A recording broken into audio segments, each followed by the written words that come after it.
Hey everyone, you are listening to Beyond the Ring podcast, and this is the Monday Night Raw review. And guys, before we get into this review, please make sure to like, share, and subscribe to my channel for more wrestling content and reviews like this. So, guys, this week's Raw was a really good show and a major improvement from few weeks. I would say that the last week's show was also pretty good. The main event angle, especially the last hour and the first hour was good, and this in this week's Raw I would say that second hour was also pretty decent to watch through, into a good range as well, and the last hour as well as the first hour was really good and very good to watch through, I would say that. And I haven't said this, Monday Night Raw is very good or something like in very many weeks right now, so it's it's a change. So I'm glad that I'm seeing the product getting improved. So major improvement for so get into this we get into this review, guys.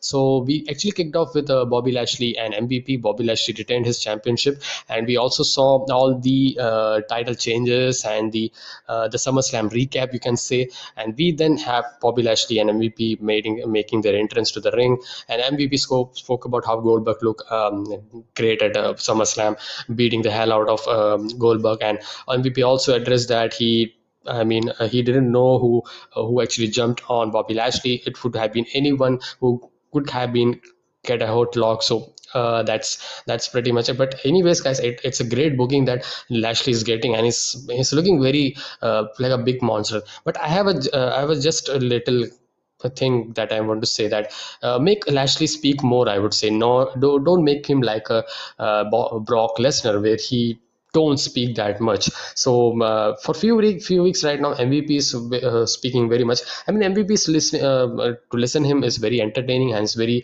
good in the telling the story, I would say.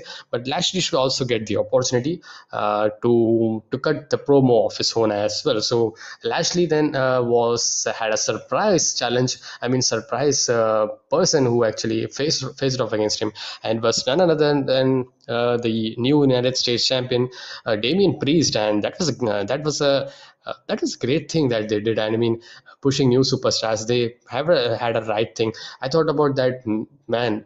If Drew McIntyre comes up, and I thought about, no, man, Drew McIntyre will not come up because Bobby Lashley is still champion. I don't want to see that. So.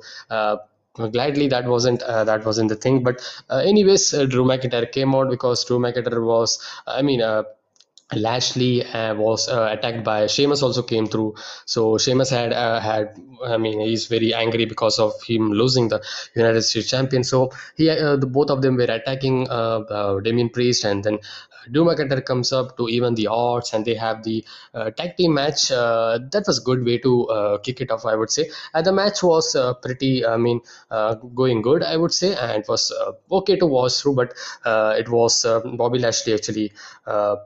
Apparently for Damian Priest, an apparent no contest, you can say, because he didn't.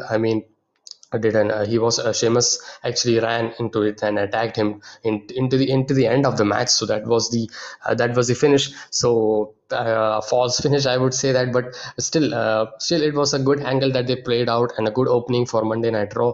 And we finally get to the next thing, which made into the tag team match. And in this match, Sheamus actually was abandoned by Lashley, and that actually didn't like Sheamus didn't like that. And anyways, the face got victory because of him, Lashley abandoning Sheamus, and got the Claymore kick. And I would say this was a good match.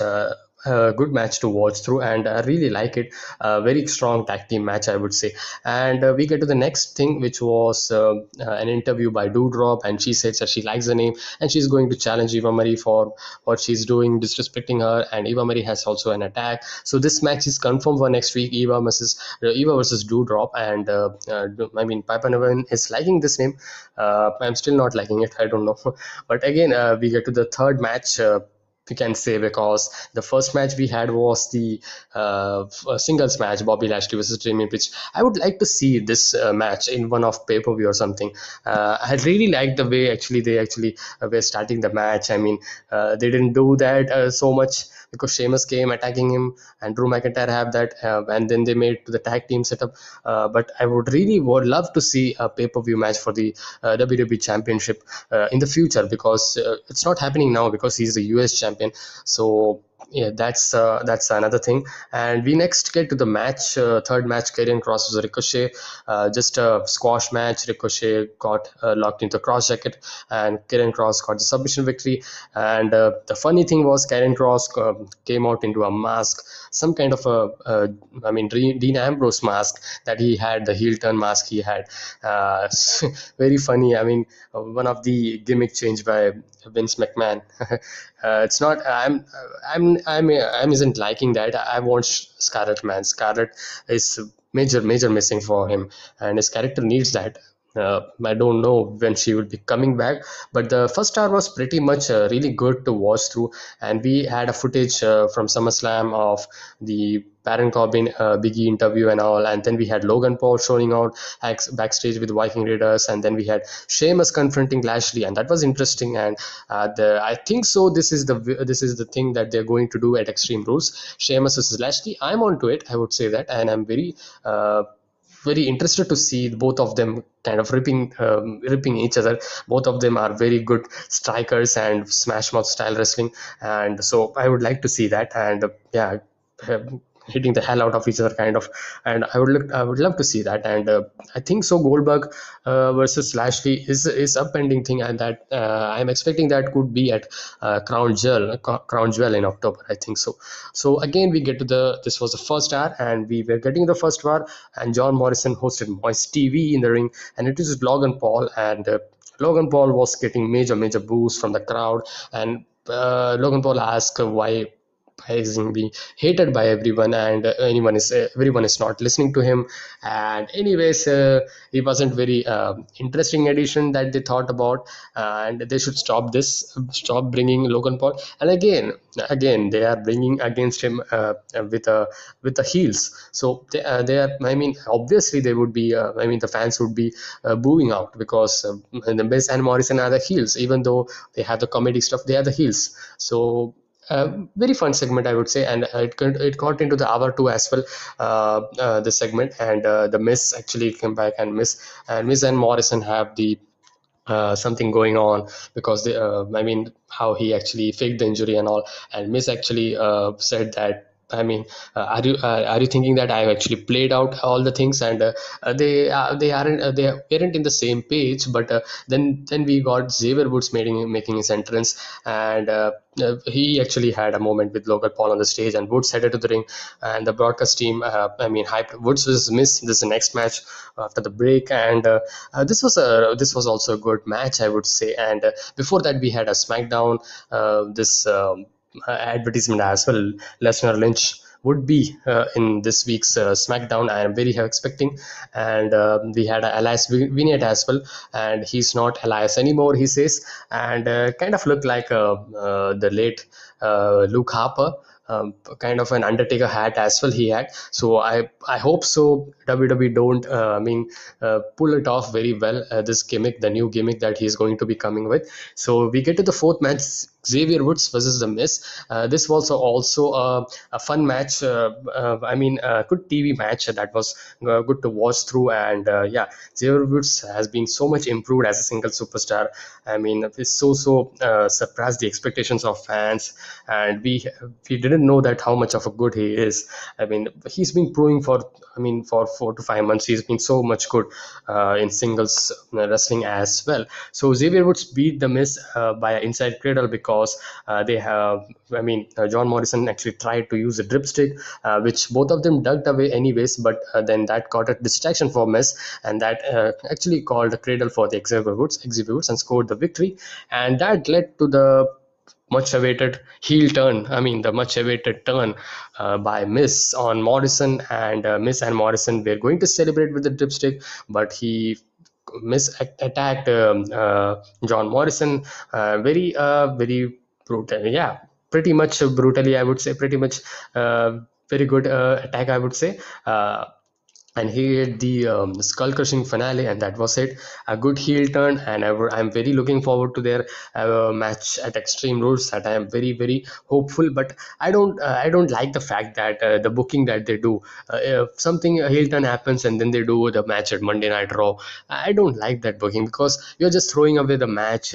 and not just not building it up, and yeah, make it personal, make it more personal. These have been a friends for many years. I mean, you can have a great storyline. I'm just throwing out the match, I don't like it. Okay, then the next week is the match, and then just stop it actually, and then have the match at pay-per-view, and then just build it kind of in a tag team match or something, because we don't want to see this match every week, and then you are the same match is going to be played at. I mean, uh, it's nothing new that we are going to see. So I don't like the way actually they actually handles the bookings and all. uh, I mean, it's a fast thing, but still, fans need to be. I mean, I know that why they are doing it, because they want to lure the viewers, lure the fans to have the tickets sell out. I mean, yeah. So, but still, the fans should. I mean, the WWE should understand that sometimes of stoppage, kind of a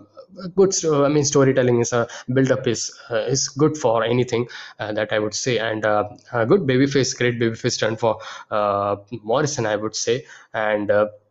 So I think so. John Morrison is going to be face, and Miss is going to be heel.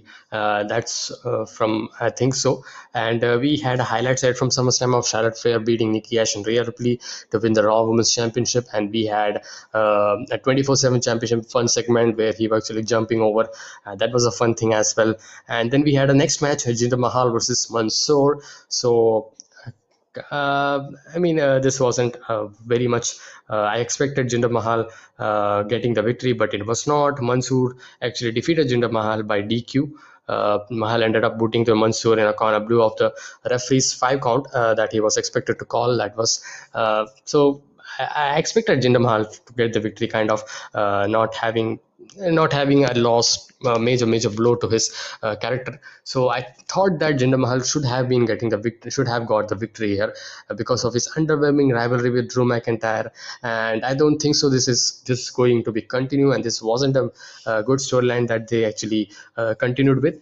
Anyways, this was a match. This was just there, I would say, and one of the average stuff that we had in this show. And then we had Damian Priest, Drew McIntyre thing, thanking each other and kind of pep talk. And I think so. Drew McIntyre versus Damian Priest could be the match, kind of a friendly competition, maybe for the United States Championship in Extreme Rules. I'm on for it for that, and I mean it's a new thing that we haven't seen, so it's great if they do. So Damian Priest versus to Drew McIntyre for the United States Championship, Bobby Lashley versus Sheamus.